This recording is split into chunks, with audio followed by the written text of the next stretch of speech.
Welcome back. I'm Steve.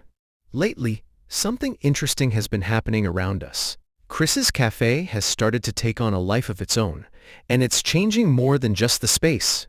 Let me show you what I mean.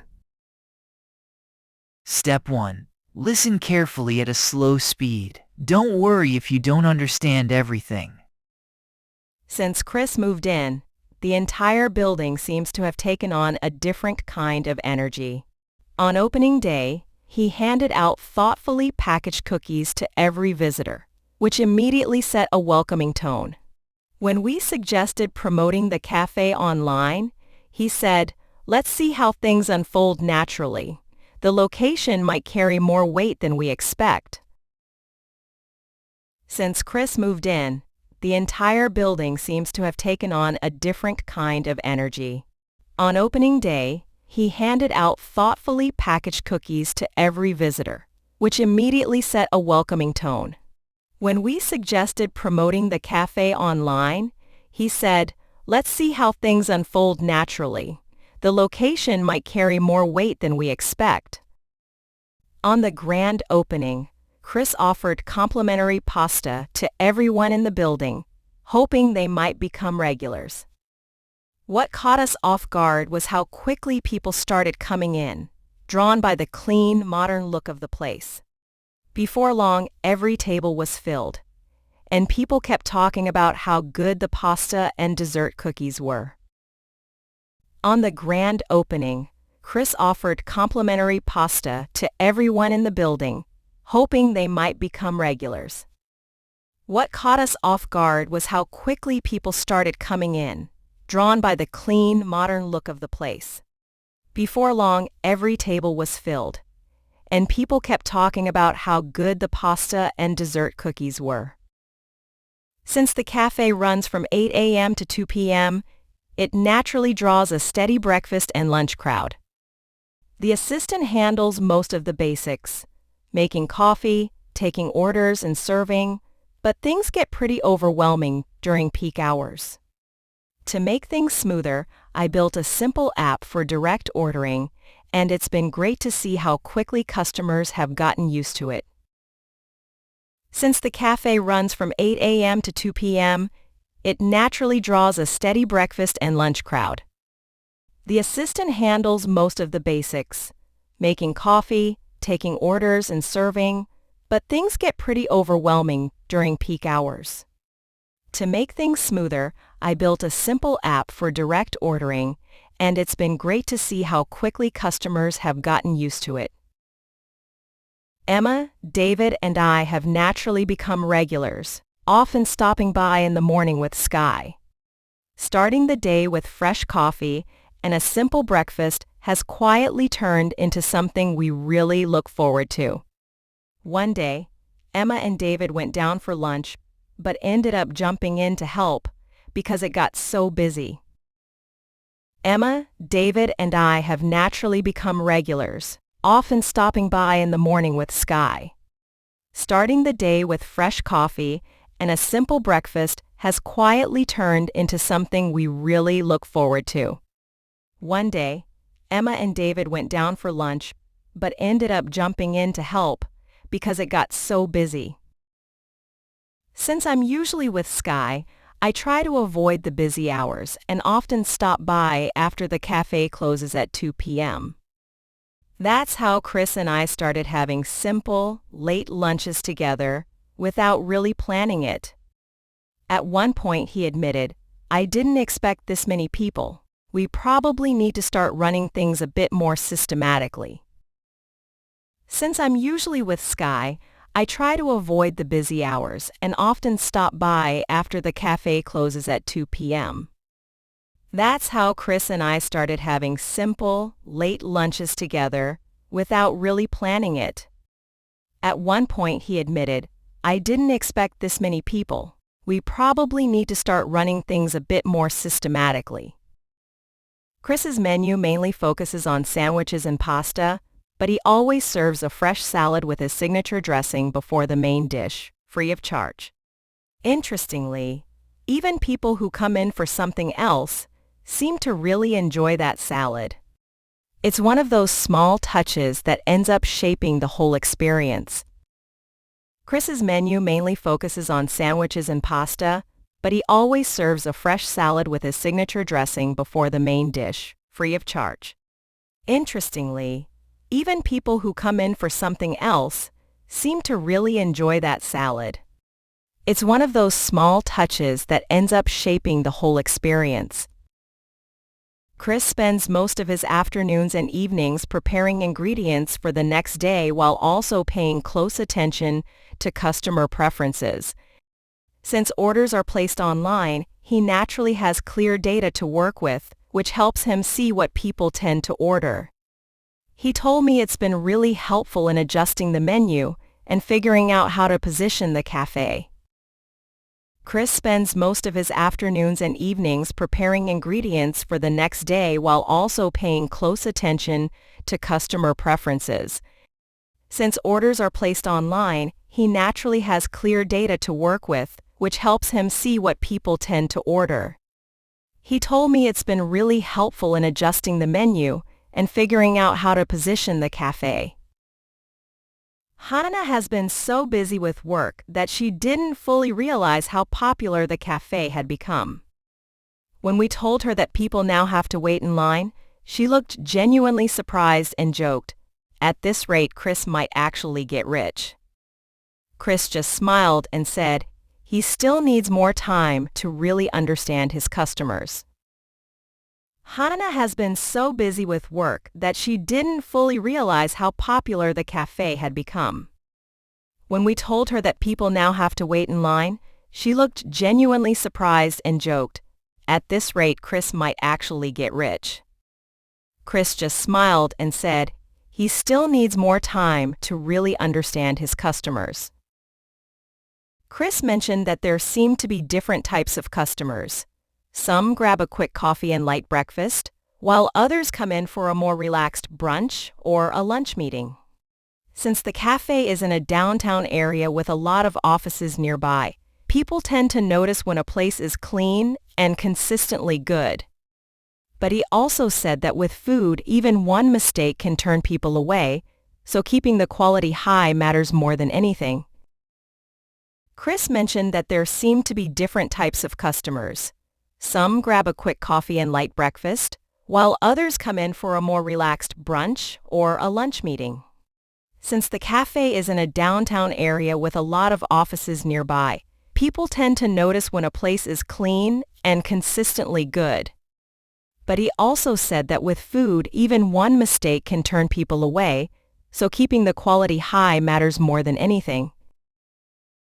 To be honest, things have been pretty busy, but having Chris's cafe nearby has made everyday life a lot easier. I don't really have to think about what to eat anymore, and Sky always gets excited when Chris prepares something special for her. Even though we're all working hard, it feels like we're building something together, and that sense of progress makes it all worthwhile. To be honest, things have been pretty busy, but having Chris's cafe nearby has made everyday life a lot easier.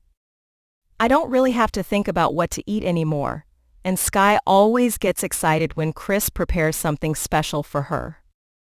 Even though we're all working hard, it feels like we're building something together, and that sense of progress makes it all worthwhile. Step 2. Now, listen to the full story at a slightly slower natural speed with subtitles. This time, read along and follow the story. Since Chris moved in, the entire building seems to have taken on a different kind of energy. On opening day, he handed out thoughtfully packaged cookies to every visitor, which immediately set a welcoming tone. When we suggested promoting the cafe online, he said, "Let's see how things unfold naturally. The location might carry more weight than we expect." On the grand opening, Chris offered complimentary pasta to everyone in the building, hoping they might become regulars. What caught us off guard was how quickly people started coming in, drawn by the clean, modern look of the place. Before long, every table was filled, and people kept talking about how good the pasta and dessert cookies were. Since the cafe runs from 8 a.m. to 2 p.m., it naturally draws a steady breakfast and lunch crowd. The assistant handles most of the basics, making coffee, taking orders, and serving, but things get pretty overwhelming during peak hours. To make things smoother, I built a simple app for direct ordering, and it's been great to see how quickly customers have gotten used to it. Emma, David, and I have naturally become regulars, often stopping by in the morning with Sky. Starting the day with fresh coffee and a simple breakfast has quietly turned into something we really look forward to. One day, Emma and David went down for lunch, but ended up jumping in to help because it got so busy. Since I'm usually with Sky, I try to avoid the busy hours and often stop by after the cafe closes at 2 p.m. That's how Chris and I started having simple, late lunches together without really planning it. At one point he admitted, "I didn't expect this many people. We probably need to start running things a bit more systematically." Chris's menu mainly focuses on sandwiches and pasta, but he always serves a fresh salad with his signature dressing before the main dish, free of charge. Interestingly, even people who come in for something else seem to really enjoy that salad. It's one of those small touches that ends up shaping the whole experience. Chris spends most of his afternoons and evenings preparing ingredients for the next day while also paying close attention to customer preferences. Since orders are placed online, he naturally has clear data to work with, which helps him see what people tend to order. He told me it's been really helpful in adjusting the menu and figuring out how to position the cafe. Hannah has been so busy with work that she didn't fully realize how popular the cafe had become. When we told her that people now have to wait in line, she looked genuinely surprised and joked, "At this rate, Chris might actually get rich." Chris just smiled and said, he still needs more time to really understand his customers. Chris mentioned that there seem to be different types of customers. Some grab a quick coffee and light breakfast, while others come in for a more relaxed brunch or a lunch meeting. Since the cafe is in a downtown area with a lot of offices nearby, people tend to notice when a place is clean and consistently good. But he also said that with food, even one mistake can turn people away, so keeping the quality high matters more than anything. To be honest, things have been pretty busy, but having Chris's cafe nearby has made everyday life a lot easier. I don't really have to think about what to eat anymore, and Sky always gets excited when Chris prepares something special for her. Even though we're all working hard, it feels like we're building something together, and that sense of progress makes it all worthwhile. Before we move on to step 3, let's take a moment to check your understanding. Question 1. What was Chris's initial strategy for attracting customers to the cafe? A. He focused heavily on online advertising from the beginning. B. He relied on the location and natural foot traffic before promoting it online. C. He partnered with nearby businesses to bring in customers. Answer: B. Chris preferred to observe how people would respond naturally, believing the cafe's location would attract enough attention on its own. Question 2. Why did Chris find the customer data helpful for his cafe? A. It allowed him to reduce staff and cut costs. B. It helped him understand customer preferences and improve his menu. C. It made it easier to expand the cafe to other locations. Answer: B. By analyzing ordering patterns, Chris was able to adjust the menu and better align it with what customers actually wanted. If you got all of them, great job. If not, try listening one more time and see what you missed. Now, let's move on to step 3. Listen again without subtitles at a natural speed. Try to understand as much as you can. If it felt difficult, that's completely okay.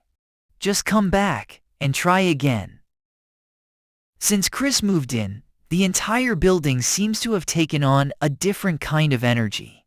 On opening day, he handed out thoughtfully packaged cookies to every visitor, which immediately set a welcoming tone. When we suggested promoting the cafe online, he said, "Let's see how things unfold naturally. The location might carry more weight than we expect." On the grand opening, Chris offered complimentary pasta to everyone in the building, hoping they might become regulars. What caught us off guard was how quickly people started coming in, drawn by the clean, modern look of the place. Before long, every table was filled, and people kept talking about how good the pasta and dessert cookies were. Since the cafe runs from 8 a.m. to 2 p.m., it naturally draws a steady breakfast and lunch crowd. The assistant handles most of the basics, making coffee, taking orders, and serving. But things get pretty overwhelming during peak hours. To make things smoother, I built a simple app for direct ordering, and it's been great to see how quickly customers have gotten used to it. Emma, David, and I have naturally become regulars, often stopping by in the morning with Sky. Starting the day with fresh coffee and a simple breakfast has quietly turned into something we really look forward to. One day, Emma and David went down for lunch but ended up jumping in to help because it got so busy. Since I'm usually with Sky, I try to avoid the busy hours and often stop by after the cafe closes at 2 p.m. That's how Chris and I started having simple, late lunches together without really planning it. At one point he admitted, "I didn't expect this many people. We probably need to start running things a bit more systematically." Chris's menu mainly focuses on sandwiches and pasta, but he always serves a fresh salad with his signature dressing before the main dish, free of charge. Interestingly, even people who come in for something else seem to really enjoy that salad. It's one of those small touches that ends up shaping the whole experience. Chris spends most of his afternoons and evenings preparing ingredients for the next day, while also paying close attention to customer preferences. Since orders are placed online, he naturally has clear data to work with, which helps him see what people tend to order.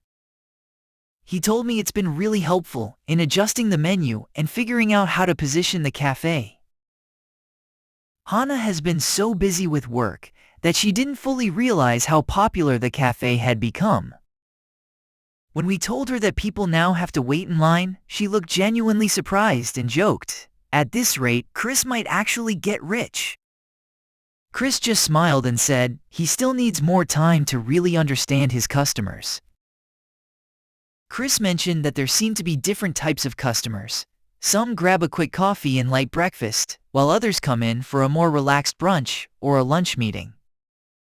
Since the cafe is in a downtown area with a lot of offices nearby, people tend to notice when a place is clean and consistently good. But he also said that with food, even one mistake can turn people away, so keeping the quality high matters more than anything. To be honest, things have been pretty busy, but having Chris's cafe nearby has made everyday life a lot easier. I don't really have to think about what to eat anymore. And Sky always gets excited when Chris prepares something special for her. Even though we're all working hard, it feels like we're building something together, and that sense of progress makes it all worthwhile.